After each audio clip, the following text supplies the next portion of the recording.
Hi, my name is Nathalie Kelly, and I'm a board-certified hypnotherapist here in Burlington, Vermont. And I'd like to explain to you about hypnosis and hypnotherapy and how it can be of use to you. Before we understand hypnosis, it's very helpful to understand the mind and the way that the mind works. So first of all, we have three parts of our mind. We have a conscious part of our mind, that's the part you're using right now. We have a subconscious part of our mind, and that's the part that lives just below the surface that I'll talk to you more about later. And we have an unconscious part of our mind. Now, we're not so concerned for today's purposes about the unconscious part of our mind. That's simply the part of your mind, the part of your brain that controls your automatic body functions. Keeps your heart pumping, keeps your blood flowing, it regulates your immune system. And today we're going to be talking more about the subconscious and the conscious part of your mind. So the conscious part of your mind is the part that you're using right now. It's where your logic comes from. It's where your thinking comes from. It's analytical and it's linear.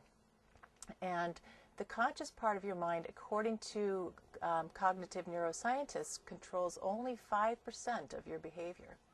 So where we might think that this is a very powerful tool, it's actually not. Most of our behavior and our attitudes come directly from the subconscious, which is a very powerful, vast, unlimited part of ourselves. Now, the subconscious mind is the part of your mind where you store all of your experiences, all of your past memories, your beliefs, your feelings. It speaks the language of imagination and metaphor, and this is the part of your mind that drives 95% of your behavior. So this is a stimulus response mechanism. You might think of it as an automatic responding to things. It's when you automatically do something without thinking about it, without even knowing why. So if you want to change a part of your life, the place to go for that change is not the conscious part of your mind, but the subconscious part of your mind, because that's the root of the behavior. That's where the behavior is coming from. You might think of this as an iceberg. We've all seen pictures of an iceberg, and the tip of the iceberg is like the conscious part of your mind. It's that 5%. The bottom of the iceberg, the lower part, is the subconscious mind, and that's the other 95%. That's the part that sunk the Titanic. So when you think about your subconscious mind, you might think about this as a place that's like the software of your computer at home. So your computer is simply a case. If it didn't have any software, it wouldn't run any programs. It wouldn't be able to function. It wouldn't do too much. So your subconscious mind, when you're born, your subconscious mind has very little programming. And as you get older, as you learn more thoughts, more beliefs, how the world works, we begin to program our subconscious minds.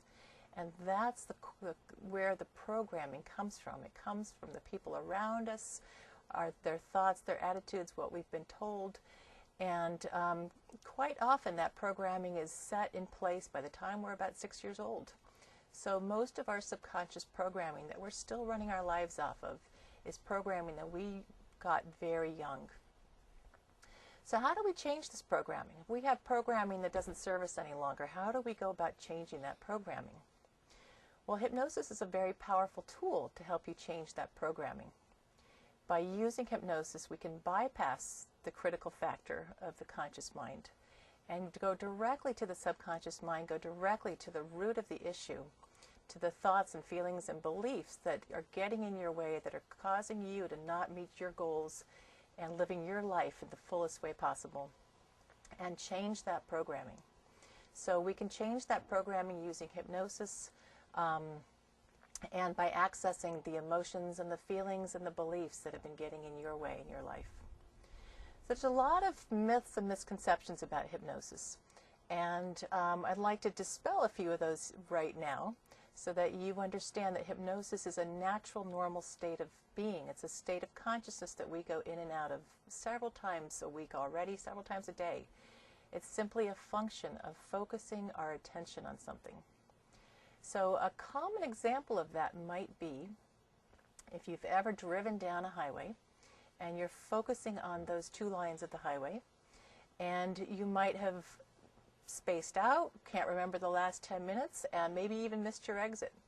So that's an example of what we might call highway hypnosis. It happens to all of us all the time because everything you've ever learned is stored in your subconscious mind. you're using your subconscious mind to drive the car. It's that automatic response, that automatic behavior. So your conscious mind is never too far away. You know that if a tire rolled into that lane, you would be able to respond, and your conscious mind would come and take back control of the car. Similar in hypnosis, you're always in control. Your conscious mind is always there, and you will hear everything the hypnotherapist has to say to you. You will remember everything you've experienced, and you won't do or say anything that's contrary to your values and your belief system. So by using hypnosis, you're able to reprogram your mind with thoughts and attitudes and behaviors that will support your success in doing the things that you choose to do in your life, having a more fulfilling life, feeling more whole, more at peace, and meeting your goals, greater health. There's unlimited capacity of what we can use hypnosis for, because the subconscious mind rules 95% of our behavior. Any behavior that you'd wish to change in your life, hypnosis can help you. So we can use hypnosis to common things are to reduce anxiety, to lose weight, to quit smoking, to fly more fearlessly, to pass exams, for peak performance. Anything you wish to change in your life, hypnosis can help you.